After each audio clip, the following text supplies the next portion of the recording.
A very good morning to all the students. आज के इस लेक्चर में हम चेन्स यानी जरीब को डिटेल में डिस्कस करने जा रहे हैं।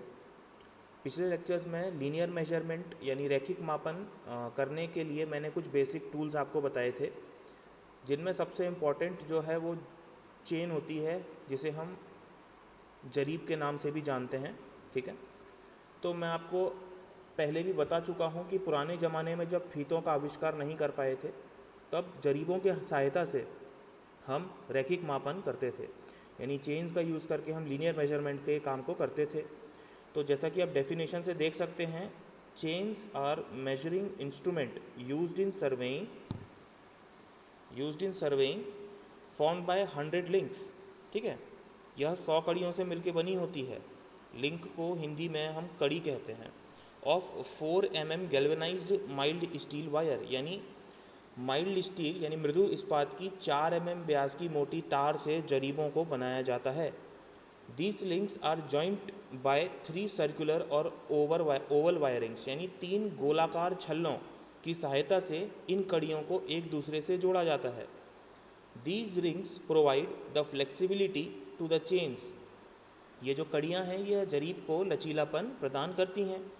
Every aspect of the life require some measuring units, यानी जब कभी हम किसी भी मापन क्रिया को करते हैं, यानी मापन लीनियर मेजरमेंट के काम को करते हैं, तो हम किसी न किसी इकाइयों का यूज़ करते हैं। तो जब पुराने ज़माने में जरीबों का प्रयोग किया जाता था, तो मीटर सेंटीमीटर की जगह हम जरीब खुद में एक इकाई भी है, चेन्स।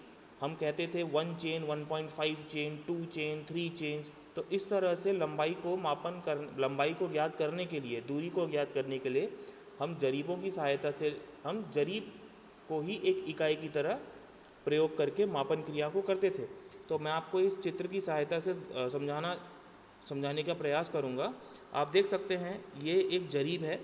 ठीक है, जरीब के दोनों छोरों पर ब्रास और कॉपर के एलॉय का एक मिश्रित धातु से मिलकर एक हैंडल दिया जाता है। ठीक है, यह हैंडल जरीब से एक स्वाइवल जोड़ की सहायता से जुड़ा होता है। यहाँ पर एक स्वाइवल जॉइंट होता है। ठीक है ना, स्वाइवल जॉइंट क्या होता है? यह अपने मुख्य अक्ष के सापेक्ष पूरा घूम जाता है, जिसके कारण जरीब में मरोड़ उत्पन्न नहीं होता और जरीब को फोल्ड करना और उसे खोलने में काफ़ी आसानी हो जाती है।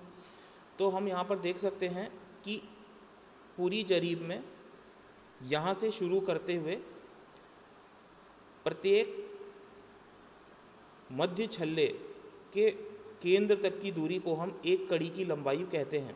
आप देख सकते हैं यहाँ पर, मैं आपको और क्लियरली दिखा देता हूँ। इस हिस्से में अगर आप गौर से देखें तो यहाँ पर 3 गोलाकार छल्ले आपको नजर आएंगे। जो साइड के छल्ले हैं वो कड़ियों से जुड़े होते हैं, और जो केंद्र वाला छल्ला है, जो ये सेंटर वाला छल्ला है, इस सेंटर वाले छल्ले के केंद्र से अगले सेंटर वाले छल्ले के केंद्र तक की जो दूरी है वह एक कड़ी की लंबाई कहलाती है। ठीक है, तो यह जो पूरी जरीब है यह कुल 100 कड़ियों से मिलकर बनी होती है। यह एक इंजीनियरिंग जरीब कहलाती है। ठीक है ना, यह जरीब 20 एवं 30 मीटर की लंबाई में मार्केट में उपलब्ध होती है। अब जरीब में हर 10 कड़ी की दूरी पर एक टल्ली लगी होती है, जिसे हम इंग्लिश में टैली कहते हैं। ठीक है ना, इन टैलियों को देखकर हम समझ सकते हैं कि हमारी जरीब कितनी लंबी खुली हुई है। जैसे कि आप जब कभी किसी फीते से मेजरमेंट करते हैं, तो फीते में जो ग्रेजुएशंस होते हैं, जो तंतु बने होते हैं, उन तंतुओं को पढ़कर हम समझ जाते हैं कि कितनी लंबाई नापी गई है। उसी तरह जरीब में इन टल्लियों की सहायता से हम देखकर ये समझते हैं कि हमारी कितनी दूरी नापी गई है। तो हर 10 कड़ी की लंबाई पर एक टल्ली लगी होती है। तो पहली टल्ली जो है, जो पहली टैली है, उसमें केवल एक दांत होता है, एक तीत होता है। वैसे ही अगले नंबर की टल्ली में 2, तीसरे में 3 और चौथे में 4।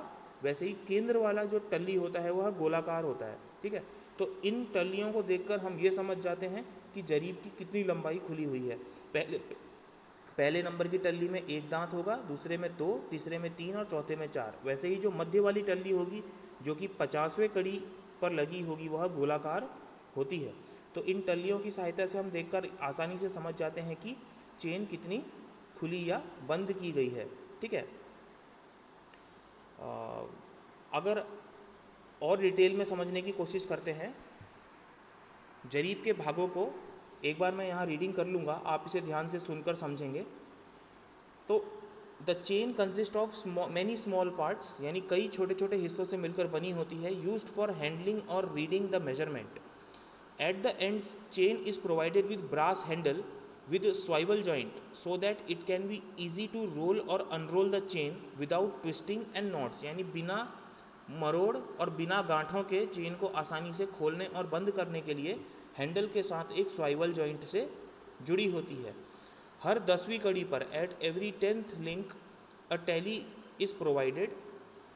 ठीक है ना, हर 10वें कड़ी पर एक टैली दी जाती है। वैसे ही 10, 20, 30, 40 और 50, यानी जरीब के एक छोर से मध्य वाले हिस्से तक 4 टैलियाँ आपको मिलेंगी।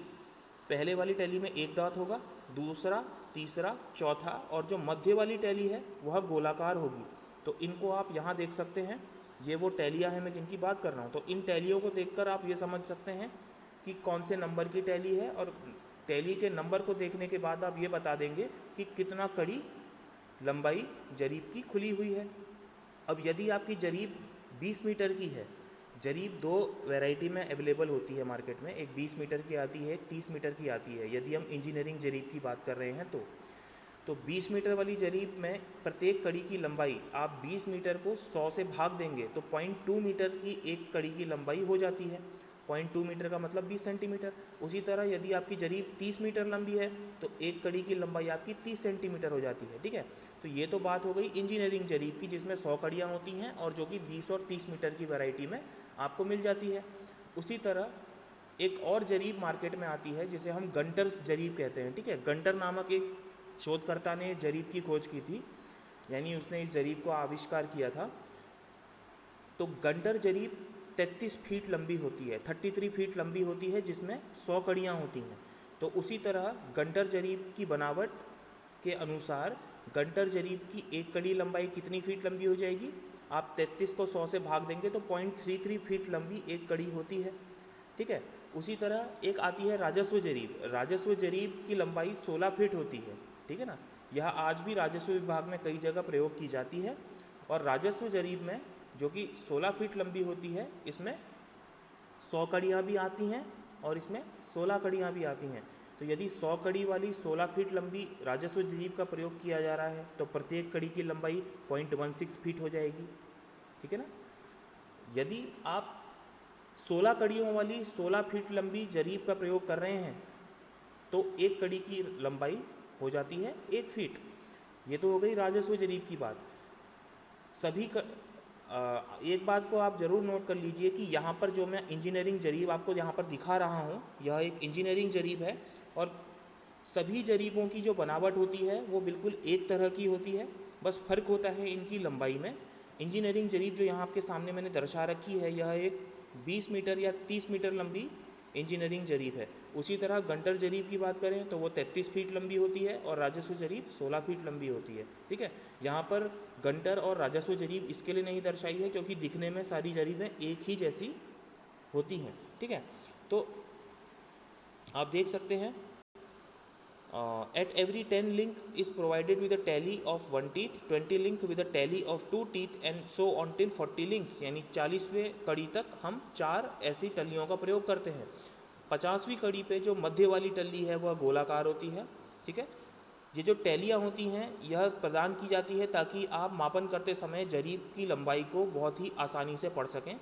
At the centre of the chain a circular tally is used for easy reading, यानी चेन के मध्य में एक गोलाकार टल्ली लगी होती है जिसको देखकर आप आसानी से समझ सकते हैं या पहचान कर सकते हैं कि जरीब आधी या आधी से ज़्यादा खुल चुकी है। ठीक है, तो आज के इस लेक्चर में हमने जरीब के बेसिक स्ट्रक्चर के बारे में पढ़ा। मैं चाहूँगा कि आप सभी इसको अपनी नोटबुक में लिख करके इसकी एक बार स्वयं से रीडिंग करें। बाकी के उपकरणों के बारे में आपको बाद के लेक्चर्स में मैं जानकारी दूंगा। तब तक के लिए धन्यवाद।